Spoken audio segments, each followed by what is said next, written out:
Well, good evening, everyone, and welcome to another edition of COS Live.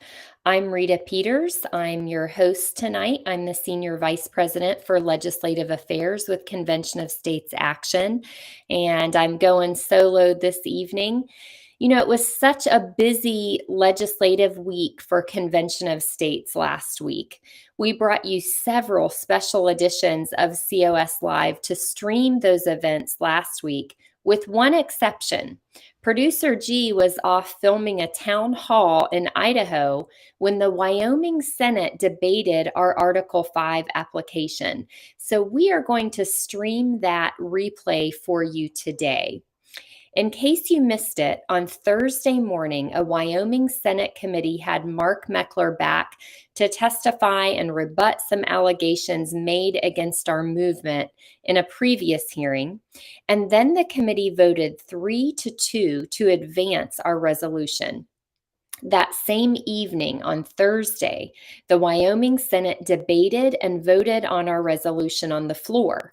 The vote on that first reading, which was the round where it was actually debated, was 18 in favor, 12 opposed.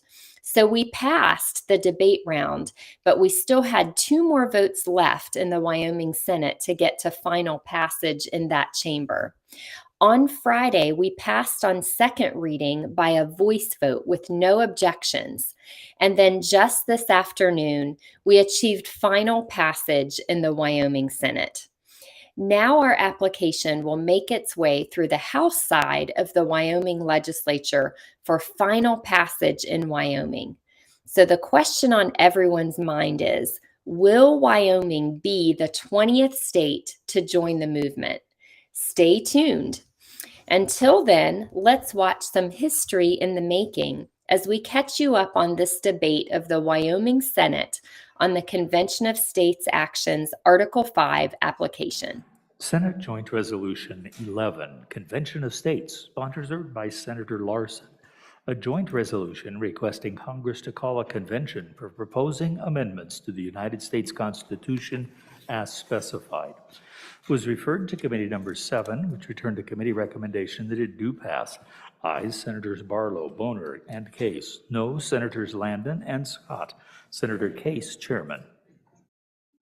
Senator Case. Thank you very much, Mr. Chairman. I move that when the Committee of the Whole rises to report, that it do so with a do pass recommendation on Senate Joint Resolution 11, Convention of States. For an explanation of the bill and to lead us home and into the fine evening, and not to mention the Corporations Committee meeting, I yield to the good senator from the Bighorn Basin, Senator Larson. Thank you, Senator. Senator Larson. Mr. Chairman, thank you. I'm excited to bring this bill. We've been talking about it for quite a while, 3 or 4 years. Similar ones like this, but I'll go ahead and go through the bill a little bit and explain some other stuff. This is a joint resolution requesting Congress to call a convention for proposing amendments to the United States Constitution as specified. The framers of our Constitution of the United States empowered the state legislators to be guardians of liberty against future abuses of power by the federal government. The federal government has created a crushing national debt through improper and imprudent spending. The federal government has invaded the legitimate roles of the states through the manipulative process of federal mandates, quite often unfunded. The federal government has created or ceased to operate under a proper interpretation of the Constitution. Instead of having a Constitution we can carry in our pocket, it's a book about this thick that judicial rulings have said, now our Constitution is this. And that's not what the founders anticipated. So it is a solemn duty of the states to protect the liberty of the people, particularly the future generations, by proposing amendments to the Constitution through a convention of states under Article 5 for the purpose of restraining the federal government in their abuses of power. So therefore be it resolved, the legislature of the state of Wyoming hereby applies to Congress under the provisions of Article 5 for the calling of a convention of the several states limited to proposing amendments, and the topics will be impose physical restraints on the federal government, limit the power and jurisdiction of the federal government, and limit the terms of office for federal officials and members of Congress. The legislature of the state of Wyoming adopts the application made under Section 1 of this joint resolution expressly subject to the following reservations and understandings and declarations. An application to the Congress of the United States to call a convention of the several states for the purpose of proposing amendments to the Constitution confirms no power to Congress other than the power to call the convention. The power of Congress to exercise this ministerial duty consists solely of the authority to name a reasonable time and place for the initial meeting of the convention. Congress shall call an amendment convention of the states only upon the receipt of application for substantially same purpose as this application from 2/3 of the states. That's 34. Currently, for this particular one, we're at 19. Congress does not have the power to or authority to determine any rules for the governing of this amendment constitution. Congress does not have the power to set the number of delegates sent by the states, nor does it have the power to name the delegates of the convention. The power to name the delegates remains within the states to decide. By definition, a convention of states to propose amendments to the United States Constitution means that the states shall vote on the basis of one state, one vote. A convention of the several states to propose amendments to the Constitution shall be limited to the consideration of the topics specified in this joint resolution and no other. This application is made with respect or express understanding that all amendment that any way seeks to amend, modify, or repeal any provision of the Bill of Rights shall not be authorized for consideration in any manner. Pursuant to Article 5 of the United States Constitution, Congress may determine whether proposed amendments shall be ratified by the legislature of several states or by state ratification conventions. In this proposal, we're saying we would recommend that Congress select ratification by the legislature of several states, which has been the way that we have done it, all except for one. This application constitutes a continuing application in accordance with Article 5 until the legislatures of at least 2/3 of the several states have made applications on the same subject. And lastly, the Secretary of State, when this is passed, this resolution will send a copy to the President, President of the Senate, Speaker of the House, of the Congress, and to our Wyoming congressional delegation and to other states, so they know. I did give you a handout, just so you all had in your hands Article 5, and I'm briefly going to go through it. In Article 5, it says, the Congress, whenever 2/3 of both houses shall deem it necessary, shall propose amendments to this Constitution. That's the way it's happened all along so far. Every day, they can propose amendments if they can get 2/3 of a vote in each house. Why shouldn't the states be able to do that? We should get together and talk about it.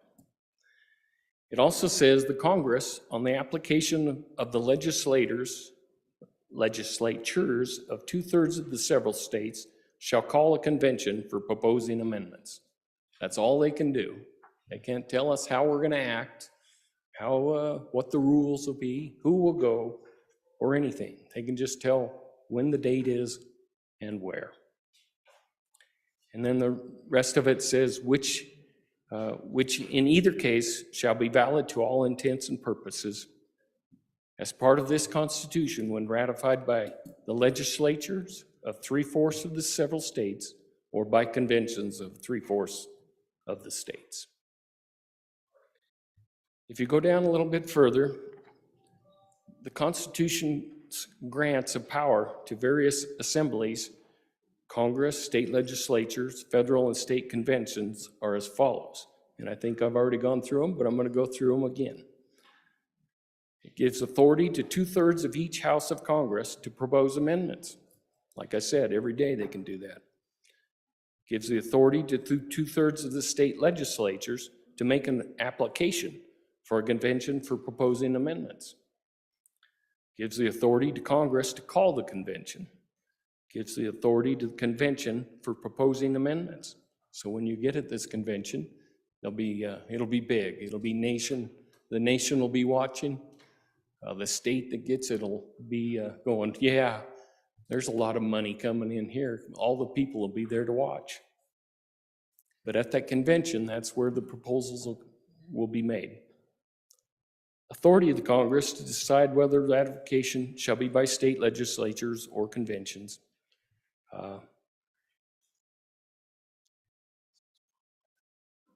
And if Congress selects the former method, authority to the state legislators to ratify it, 3/4 of the states.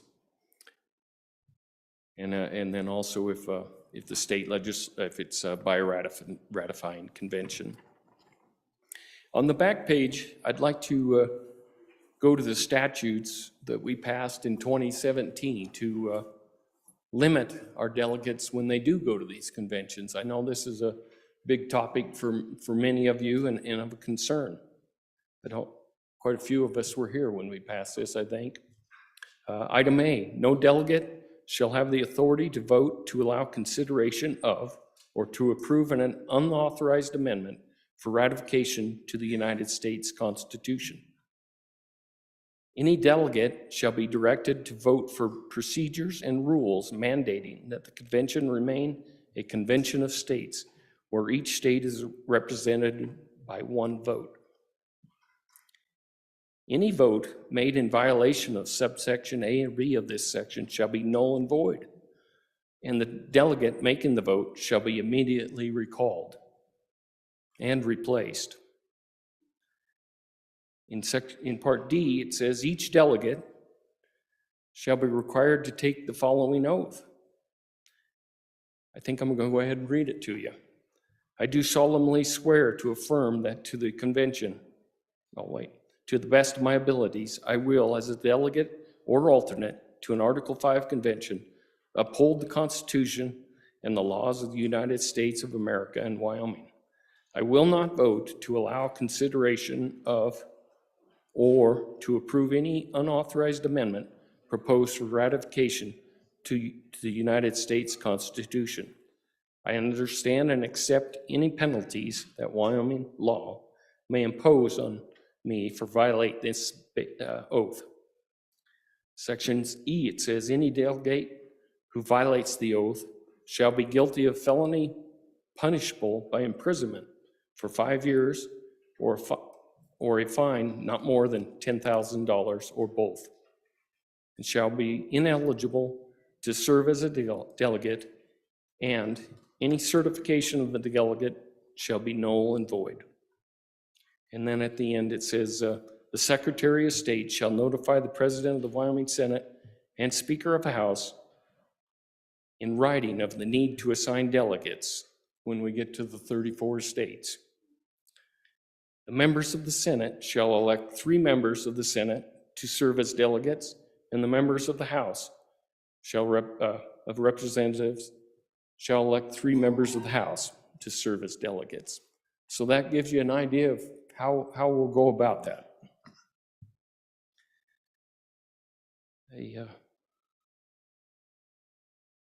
Something else here.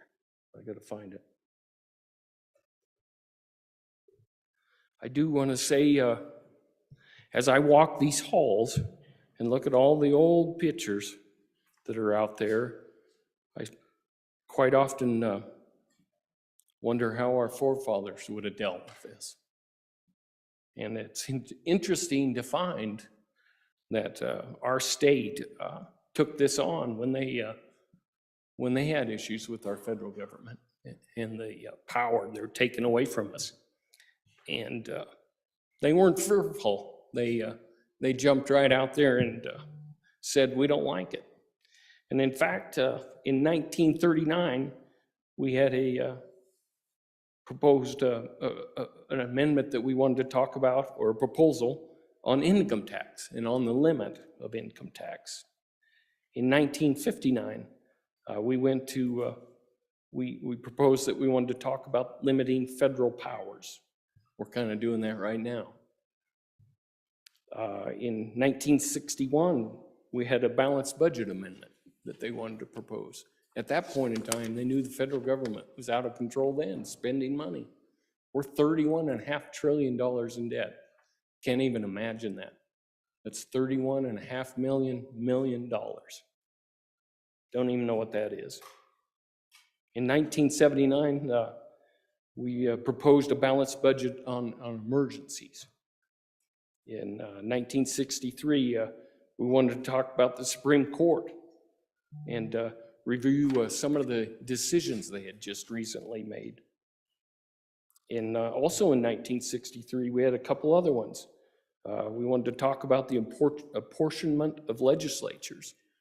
At that point in time, I kind of think our senators were maybe by county, I'm not sure, but we were, I think that was overruled by a proportion of population, but they wanted to talk about it. In 1963, they also wanted to talk about how a mode of amendments. And then in 2009, everybody got fearful, and we rescinded all those. Many states did that, which is sad. I don't think it was the right thing to do. Don't be fearful. But luckily, in 2017, same time we did the Delegate Limitation Act, we proposed that we would go talk about the balanced budget, our federal budget, and try their hands. So with that, I'll sit down and ask for questions, and hope you'll vote for the resolution. It's so much needed. Let's go take control of the federal government that the states form. Thank you. Thank you, Senator. Excuse me, Senator Ellis. Thank you, Mr. Chairman. Just some questions. When I first got in the legislature, I remember the bill that you referenced, or the bill that was referenced about some sideboards for the Convention of States. But I remember we also passed, at the time it was House Joint Resolution 2, which would have called on Congress, or I can't remember the details, but it was the balanced budget amendment. And then there was a time in there, I think, where we wiped the slate clean because there were a number of resolutions that had been lingering, and some of them for decades. So the legislature, I think, took action to clear the slate. So I think right now we just have the balanced budget resolution floating around out there. So that's my first question. I just want to make sure I understand that correctly. And then the other question is just trying to put a finer point on what these 3 bullet points entail. I think we can all agree, and I definitely share the concern about spending being completely out of control at the federal level. So when I see imposed federal constraints, I just want to know what's intended. Is it another balanced budget amendment if necessary, or is it something beyond that? Is it a cap on income tax? I think what would allay some of my concerns is having some of this stuff spelled out. Along those lines with term limits, I certainly understand the concern, but these things are always difficult. If we're going to call a convention to just have 50-year term limits, I would say, what's the point? if we were to have a convention that said, well, just one term in the Senate, one term in the House, 6 years, 2 years, I'd be like, well, that doesn't seem like long enough. So that's the thing that I'm struggling with, is just kind of the lack of detail in what is, I've been reading emails from my constituents about this stuff for years. And so again, even on the limit of and power of the federal government, just what exactly? It's the lack of detail that has me anxious about this. And so if someone could just provide some finer points on that, I'd appreciate it. But those are my questions. Thank you, Senator. Any further questions or comments, Senator Larson? Thank you, Mr. Chairman. If I get too many questions, I'll forget what I'm supposed to talk about. So appreciate you letting me jump in. But we have rescinded all but the 2017 one. So hopefully that clarifies that. We can't specifically say what, obviously it states what we're going to talk about, the 3 topics, and they are broad. But we can't specifically say the language, because if we say specifically what the language is, the other states might not do the same thing. And then Congress may say, well, now we're not all substantially presenting the same proposal, and they may not call the convention. So that is why we're not specifically tying down what those proposals may be.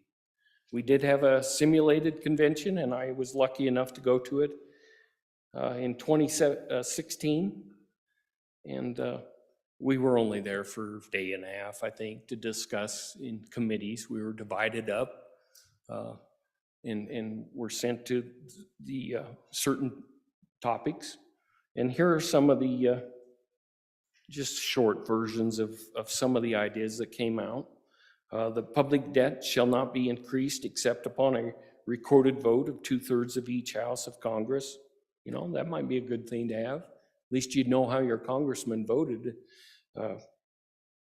Now they probably do it by voice vote, so you wouldn't have a clue. It talked about term limits on Congress. It didn't say the number of years or anything, and I think that would be something we'd all want to, they'd have to come up with a correct number. All I know, 40 is too many. I think maybe 20 might be too many. So that's a number they'd have to decide when they're there. Another one was limiting federal overreach by returning the Commerce Clause to its original meaning. Another one was limiting the power of federal regulations by giving an easy congressional override. I don't know what that would have been. Did it require 2/3 of the members to say that regulation wasn't going to take effect? Require a supermajority for federal taxes, and they'd said repeal the 16th Amendment. Another one was give the states by 3/5 vote to the power to abrogate any federal law, regulation, or executive order. So that was some of the ideas that came out from that. Thank you, Senator. Any more questions for the good senator? Senator Scott. Mr. Chairman, not questions. Mr. Chairman, I'm going to rise on and against this particular measure. Mr. Chairman, I know we are all frustrated by many of the things that are currently happening in Washington, D.C. And we'd like to change what's going on back there. But I suggest to you that, and this particular idea is popular because people say if we could just change some of the rules, we could change those things. But we are a very small minority. We're the smallest state population in the whole United States. I think we have to be very careful about assuming that something like this is going to turn out fixing the problems that we see with Washington, D.C. right now, because a good part of the rest of the country thinks they aren't problems. And if they didn't think that, we wouldn't have had the results we've had in recent elections. And there are some specific dangers here. Article 5 just says the Congress shall call a convention. It doesn't say anything about who sets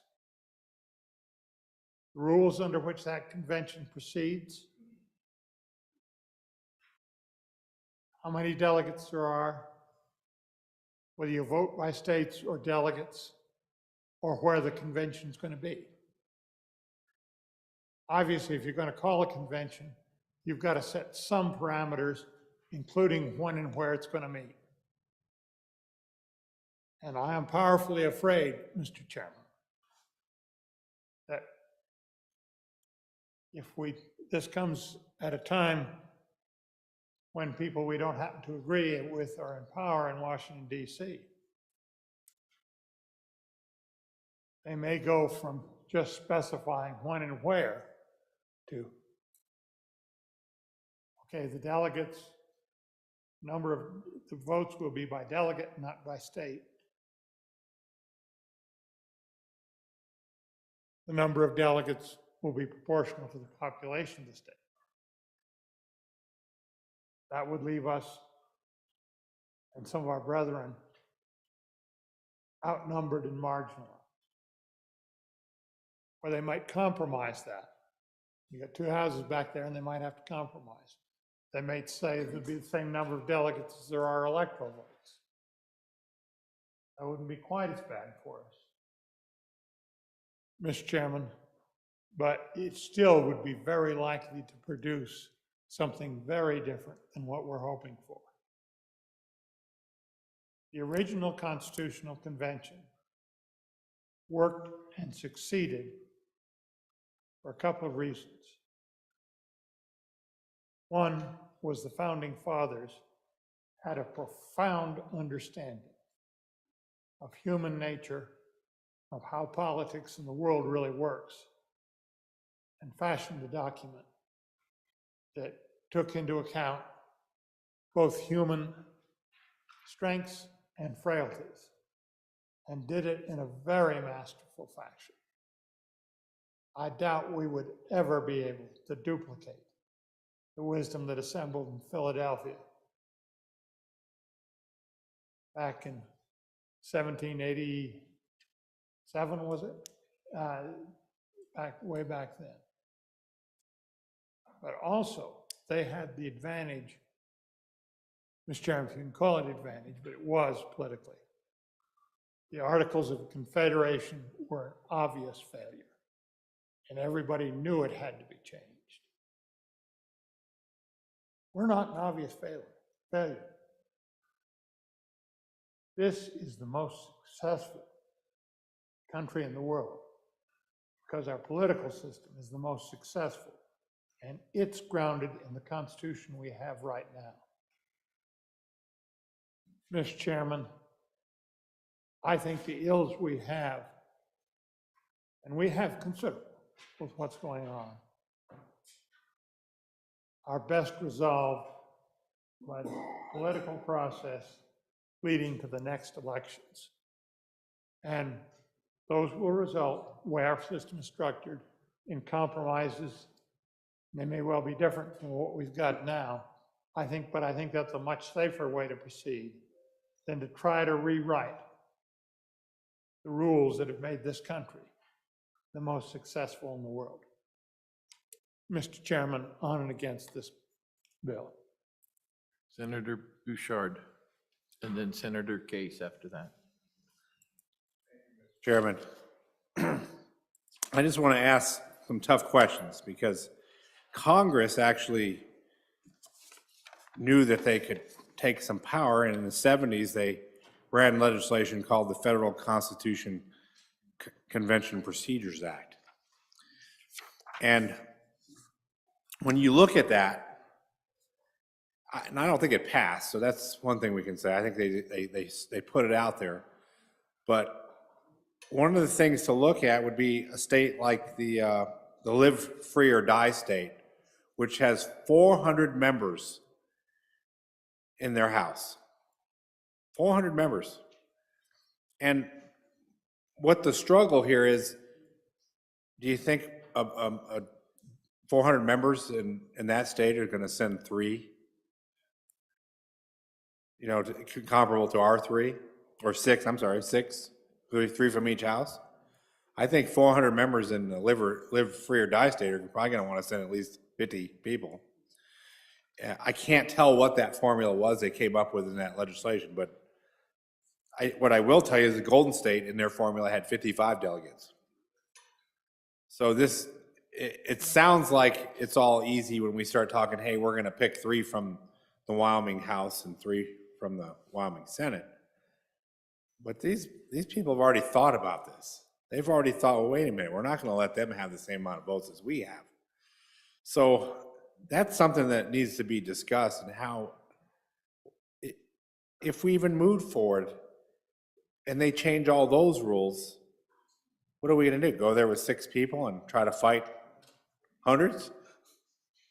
So that needs to be answered. I mean, that legislation in the 70s, what has the mock conventions, what have they talked about? How Congress will regulate the amount of delegates that will get picked from each state? And would it even make it a moot point for Wyoming to even go at that point?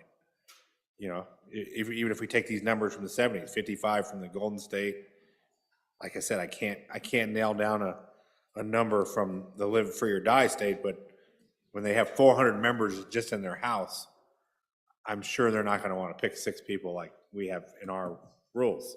So, food for thought. I want to know what the answers are to those questions. Thank you, Senator. We'll take a question from Senator Case and then maybe go back to Senator Larson. Senator Case. Thank you so much, Mr. Chairman. We are mighty. Wyoming is mighty. We may be the smallest state, but we are mighty because we could be one of 13. There were 13 original colonies. 13 states can stop the results of a constitutional convention. 13. That's all it takes. It takes 3/4 of the states to ratify a constitutional convention action. So, Mr. Chairman, that means it takes 1/4, 13 states to stop it. I'm good with that. Mr. Chairman, we can't fix this at the ballot box. There's no way. Because it's not the elected representative that caused the problems. They've caused plenty, but they haven't caused our form of government to stray from the little pocket constitution that we all know into the expanded constitution that we have today. That took the Supreme Court. And I don't want to beat on them because they've done some really amazing things. I was trying to think this morning, Chief Justice John Marshall, in the early 1800s, I think it was 1819, there was a court case about whether the United States of America could have a bank or not. There'd already been one bank, and then they kind of canceled it, and then they put one, they established a national bank, and the state of Maryland said, we're going to tax that bank. We don't think that that bank is part of the original purpose of the pocket constitution because it doesn't say the word banks. So the Supreme Court, under John Marshall, decided the case of McCulloch versus Maryland. In McCulloch versus Maryland, they said that a national bank was part of the necessary and proper requirements of a constitution, of the Constitution, to be able to effectuate our government. They made lots of analogies about things like we need to pay the army in distant places, we need a commissary, we need a bank. State said, no, you don't need a bank. Constitution's this thick. We didn't authorize a bank. Well, the court said a bank's okay. And that was the end of it, because they'd already established judicial review in Marbury versus Madison. It came a few years earlier. I don't elect the people in the Supreme Court, Mr. Chairman. You don't elect the people in the Supreme Court. They're appointed. They're appointed for life. I think that's a good system. I'm not even criticizing those decisions, Mr. Chairman. They were landmark decisions that formed the framework of our government today. But that meant that this little book was expanded by the decisions, which I'm going to represent with this book. And so there's a little bit more there. We do not elect the Supreme Court. We cannot select this at the ballot box. We have to hope for people to die and elect a person that appoints them. I don't think that's a very good system, and it hasn't worked very well. So we've gone from the, you know, every Supreme Court decision it tends to be expansionary, I suppose, Mr. Chairman, and each one on the increment might make a lot of sense to some of us it doesn't. But government grows. The boundaries of the federal government have grown. The necessary proper clauses allowed that to happen. Court rulings have allowed that to happen. The only way to reverse a court decision is to change the text of the Constitution. Now there's where we got a ballot box problem, because the two things that can propose to change the text of the Constitution are the United States Congress and the states of the United States of America. Now there is a ballot box issue on that one. I give you that one. We could elect members of Congress and the Senate that would decide to change the Constitution, would put forth constitutional changes to limit government. You know, we have things about, well, have we expanded the War Powers Act so that really war is occurring without a declaration of Congress? Are we concerned about our fiscal responsibility? The thing is, though, the interpretation is by the courts, and we don't elect the courts. Our biggest, strongest stick is the ability to say that we want change. And so, Mr. Chairman, I don't know about you, but it seems that people get elected to Congress. They're kind of like people that get elected to the Wyoming legislature. They campaign and run around and say, they're going to come down here and we're going to fix this and fix that and fix that. And you find out it's not as easy as you thought. And that there's some of the old dogs that are down there and they're pretty dug in. Can't get them to move. And it's probably the same thing in Congress, Mr. Chairman, but that doesn't seem to be a satisfactory solution. Because everybody we send there says they're going to do something and they get caught up in a morass. It's a sticky morass. You know, our forefathers thought that serving in the Congress of the United States would be kind of a part-time job. You'd be a citizen legislature. They really believe that. It is so far from that. And they kind of forgot about listening to us a little bit. They do. They're good people. We elect good people. They're good to our state. But it's a very complicated job. Just like each one of us, when we were first elected, with all these ideas about how simple it would be to change things, found out it was a lot more complicated than you thought. But we do have the ability to call a constitutional convention. And I think it'd be really healthy. I think it'd be good for the country. When the first constitutional convention happened and we had a constitution that had to be proposed and ratified by the states, Mr. Chairman, that was the most exciting time on this continent. Great debates were held about the Constitution. Coffee shops, or tea shops, maybe at that time, or maybe we were done with tea and we're going to coffee now. That was the topic of the day. Learned treatises were published in the newspapers of the time, and people sat down and they debated, and it was good for America. I think the same thing could happen again. We could propose this, and if we could have a debate about whether things are going to go. And I think it's going to be kind of a tweaking. There's lots of good still in the Constitution. There's so much good. Nobody wants to throw it away. We just say, you went a little too far in this. We didn't expect to have debt like this. We didn't expect people to serve for so long. We want restraint. We don't want to throw this thing out. We love it. We just want tweaks. And I think that it's only would be tweaks that what the states would agree to, because it takes 38 states that would have to agree to those tweaks. States like Western states like us that have the same kind of fundamental. We're with Utah and Idaho and Montana and North Dakota, South Dakota. I can get up to 13 states with strong, conservative, Western values about personal feelings pretty fast. Those are the people, just like the 13 colonies, will make sure that this isn't a runaway. It's going to be okay, Mr. Chairman. Let's try this out. Because allowing the courts to have, and it's established in the Constitution, but everything has its time and movement. And now we need to say, courts, we think you've gone a little too far. And members of Congress, we think you need to pay a little bit more attention to us. And we're one of 3/4 of the states that support that. Or if we don't like it, we're one of 13 that says, no way. Thank you, Mr. Chairman. Thank you, Senator. We'll go back to Senator Larson to answer a few, and then we'll go back to the floor. Senator Larson. Mr. Chairman, thank you. And thank the good senator from the middle of the state for his good talk there.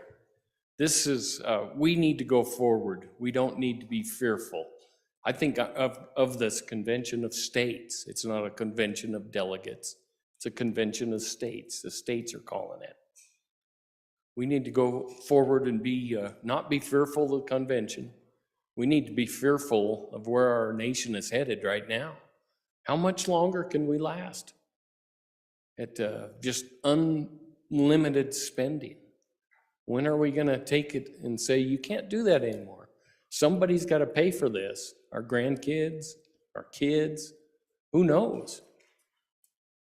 I call the question. Senator Driscoll, or Mr. President. Questions. I'm not going to do a big speech. I'm standing between you and dinner time.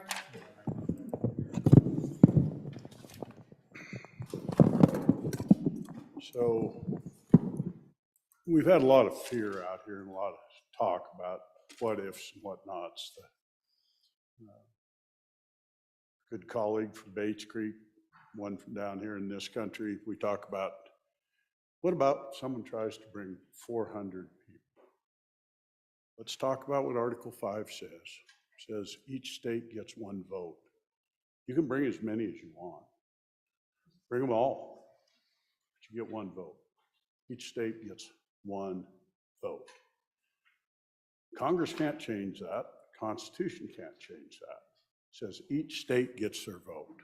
It's just the same. And does it seem unfair to some of the big states? Yeah.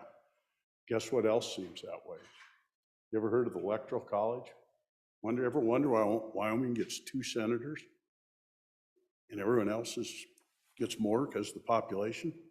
We're in the same type deal here. We're in a time that is unparalleled to do this. So if you take a good look, 32 states are red now, 32. They're Republican controlled. If you ever wanted a time when you had a shot to do it, this is as big as we've got. They're red, and they're pretty dang red. It's really interesting. I mean, it's fearful as heck to go into a constitutional convention. I agree. The what ifs are incredible. You've heard them all around the room. What if? It's really terrible. What if they change the rules? Well, guess who sets the rules? Rules are set by the delegates.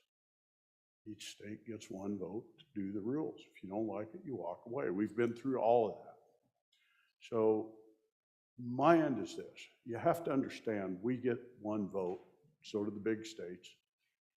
That doesn't change. We can have 3 delegates, but our 3 delegates together have to come up with one vote. If they can't agree, they've got a problem. We've sideboarded them. Imagine this. There's a lot of reasons not to do it. But we can all see where the federal government's heading. You've heard arguments about the courts. You've heard arguments, Mr. Chairman, about money. You've heard arguments about term limits. Just close your eyes and envision this. You're on an airplane. There's 30 of us in the airplane. And you feel a bump and you go to the front and the pilot's slumped over the wheel dead and the plane's kind of cruising towards the ground. You go back and say, guess I'll buckle my seatbelt and see if the plane will land. Or do you actually push the guy out of the way and try to get hold of the yoke and see if you know how to fly a plane? And the answer is you don't know how.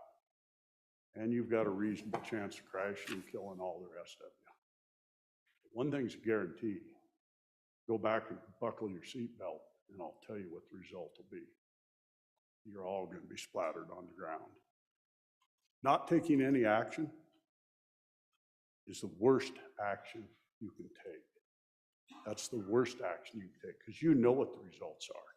Does anyone in here think we can continue doing what we're doing on a federal level and come out of it? So what's the other solution? What do you want to do? So either buckle up and die, or get behind the yoke and see if you can fly. Because that's really your only options. We talk about great countries and they write themselves. I'm going to tell you a story about another one. You can travel to Rome and see a lot of pillars and stuff. And they had a country that looked a lot like ours at one time. And if you want to look at history, be prepared to be scared. Ethically, morally, financially. We're following that great empire to the same seat when the plane wrecks. I encourage you to try to do something. If you don't, expect for sure you will get a result that you don't like. Thank you, Senator. Senator Ide. Thank you, Mr. Chairman. Thanks for all of the debate here. I'm learning a lot. I've watched this issue for a long time, back and forth, a lot of really good arguments, both sides. I like the language in here, you know, makes the legislature, state legislatures the guardians of liberty. I love that. I'm not there. I think the solution is in Article 6 and nobody's enforcing that. I mean, that's where, you know, if we could force the Congress to follow Article 6, we would lower spending by about 80%, and that's not happening. And I applaud the bringer of the bill. He's worked hard on this. I agree with a lot of it. I'm just, like Antonin Scalia said, I don't know if this is the right century to have a convention. Thank you, Mr. Chair. Thank you, Senator. Let's try to wrap this up with a few more. Senator Rothfuss. Thank you, Mr. Chairman. On and against the Constitutional Convention, and we certainly have been through this a few times, but again, my beliefs haven't changed that the Constitution, the document, this incredible product of our founding fathers that really were exceptional, amazingly learned scholars that studied, that worked, that compromised, that poured countless hours into crafting a constitution for a country that has withstood the test of time. That document, Mr. Chairman, just does not strike me as the problem. When I look at the problems we have, when I look at the challenges this country faces, when I look at the partisanship, the polarization, the acrimony, the consternation, all of the challenges come down to, regrettably, the people, the humans, the human nature, their implementation of an exceptional system that is not in accordance with the vision of our founding fathers. If we just read the book and do what it says, follow the instruction manual that was handed to us back in the late 1700s, I think we'd be in pretty good shape. But we heard in earlier speeches today that, hey, this is a great time to do it because we've got the right number of red states, so the right party's going to win. Well, therein lies the problem. That's it right there. It shouldn't be about red and blue and who wins and who loses. It should be about the American people. And when we're at a time that is so incredibly politically divided that we want to go in and amend the Constitution wholesale so that we can get our political way advanced, that might not be the time to start looking for amendments to the Constitution, Mr. Chairman. The other thing I would say is I think back a few years ago to the only vaguely similar experience I had, which was our special session of the legislature. Not even close to a constitutional convention. But what did we do? Special session. First thing we'll do is we'll set up narrow rules that establish exactly what we'll cover so that we'll only talk about a few things. There were 3 bills. It shall be limited to 3 bills. It'll take more than a supermajority to possibly, Mr. Chairman, introduce more than 3 bills. So we immediately dealt with 4 bills. Step 1, establish rules. Step 2, immediately violate those rules. Then, don't worry about the fact that you have this 4th bill. It was declared by one chamber, at least, that it was out of order, so that goes away. All right, well, we'll amend it into one of the other bills in clear violation of the Wyoming Constitution, and then we'll uphold that because it was handy. So, my experience firsthand, limited though it may be, is that when you establish a rule set as a group of humans with specific interests, you might not necessarily follow those rules when a vote is what determines whether you are or are not following those rules. I just, Mr. Chairman, don't think it's going to play out as well as we hope. And my final concern, Mr. Chairman, is this, and I've said it before, and I'll say it again. If we have 100 exceptional people, a couple from each state, for example, that we would entrust to redraft the U.S. Constitution, I would suggest that rather than having them redraft the Constitution, we just send them to Washington, D.C. as our senators to craft good laws and work together. We can do that. We just haven't. I don't know why we would be able to put together a constitutional convention of enlightened, educated, thoughtful luminaries that get along well together and draft something better than what our forefathers did when we can't even get legislation passed through Congress with the folks that we vote as our duly elected officials at this point in time. I am at least heartened, Mr. Chairman, by my good friend from Fremont County and the fact that it takes a supermajority to pass something as a constitutional amendment. Any 13 states could object, but if there's one thing I do have experience with, Mr. Chairman, it's being on the small side of a supermajority. And I have firsthand knowledge that a super duper majority still doesn't always get it right. My apologies to the super duper majority. Thank you, Mr. Chairman. Good, senators. We're about. Let me get my sentence out.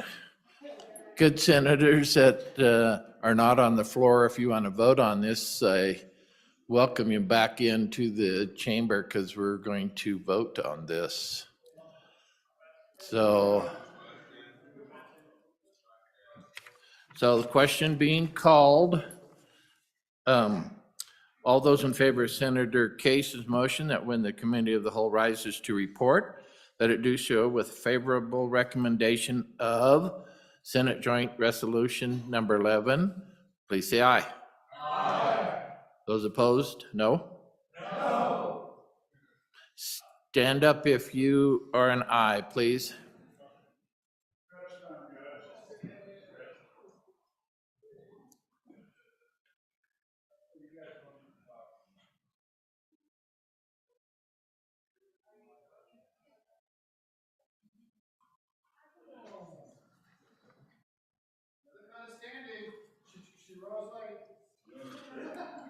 Those, oh, was she standing? Standing now?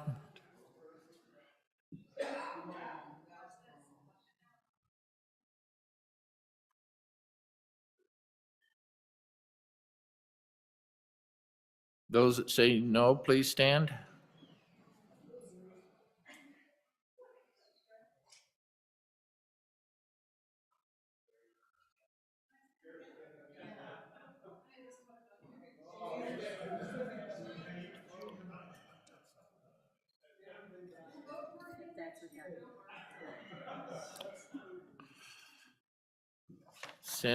Senate Joint Resolution number 11, you can be seated. Senate Joint Resolution number 11 has passed the Committee of the Whole. The vote total was 18 for, 12 against.